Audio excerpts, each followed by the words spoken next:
नमस्कार दोस्तों, जीवन धारा में आपका स्वागत है। दोस्तों, आत्मनिर्भर होने के लिए ज्ञान की ज़रूरत है, पर ज्ञान डिग्री और डिप्लोमा वाला ही चाहिए ये ज़रूरी नहीं है। निधि एक प्राइवेट कॉलेज में हिंदी की लेक्चरर है। कॉलेज से बस निकल ही रही थी, सुनी दीदी का फ़ोन आया। कहाँ है निधि? तेरे घर के पास वाली मार्केट में आई थी। निधि तुरंत बोली, बस दीदी 10 मिनट रुको, पहुंच रही हूँ। निधि जब तक घर में पहुंची तब तक दीदी भी अपनी गाड़ी लगा रही थी। निधि हाथ पैर धोते धोते पूछी, जीजा जी और बच्चे कैसे हैं? दीदी बोली, मस्त हैं।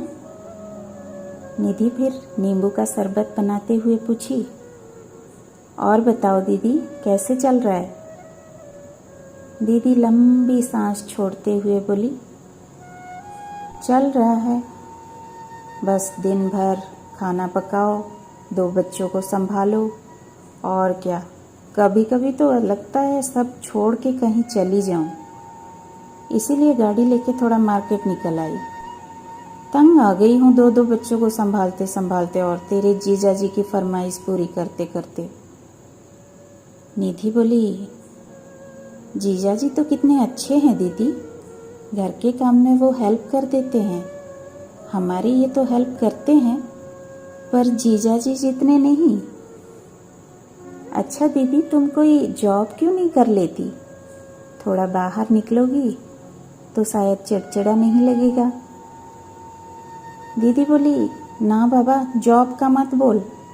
तेरे जीजा जी भी बोलते हैं तो मैं उनको सुना देती हूँ। अगर बीवी बच्चों को पालने का औकात नहीं था तो शादी क्यों किया था?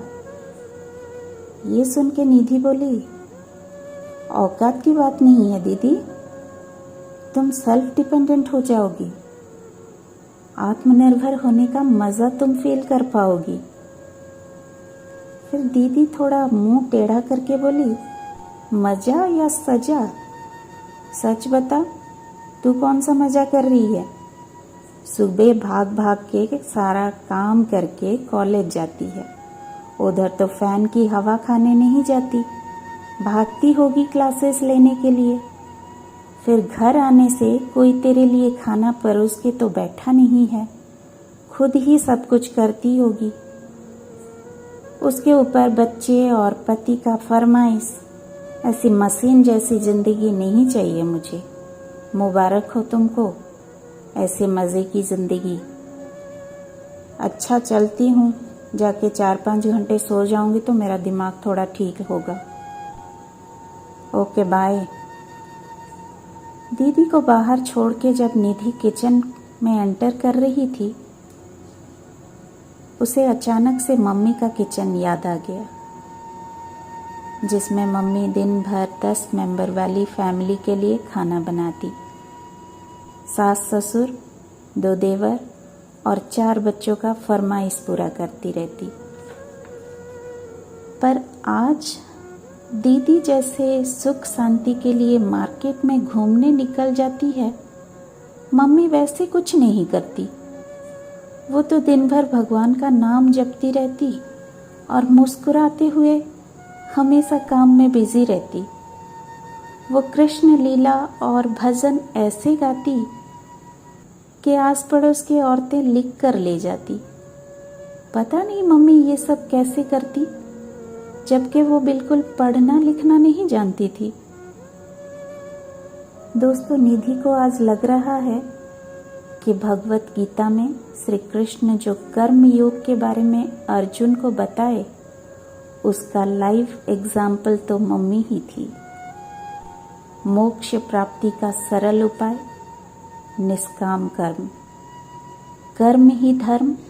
शायद मम्मी को बिना पढ़े ये ज्ञान प्राप्त हो गया था, और पढ़ी लिखी दीदी को ये ज्ञान नहीं है कि श्रद्धापूर्वक कोई काम करने से जो मज़ा है वो 4 घंटे सोने में या काम छोड़ के मार्केट में ढूंढने से नहीं मिलेगा। दोस्तों, फिर निधि के मुंह से मम्मी वाले कुछ भजन अपने आप निकल जाते हैं। और वो गा उठती है, अच्युतं केशवं कृष्ण दामोदरम्, अच्युतं केशवं कृष्ण दामोदरं, रामनारायणं जानकी वल्लभं, रामनारायणं जानकी वल्लभं। कौन कहते हैं भगवान आते नहीं, कौन कहते हैं भगवान आते नहीं, हम मीरा के जैसे बुलाते नहीं, हम मीरा के जैसे बुलाते नहीं। दोस्तों, निधि को और कुछ भजन गाने देते हैं, पर मुझे आप आज्ञा दीजिए। नमस्कार।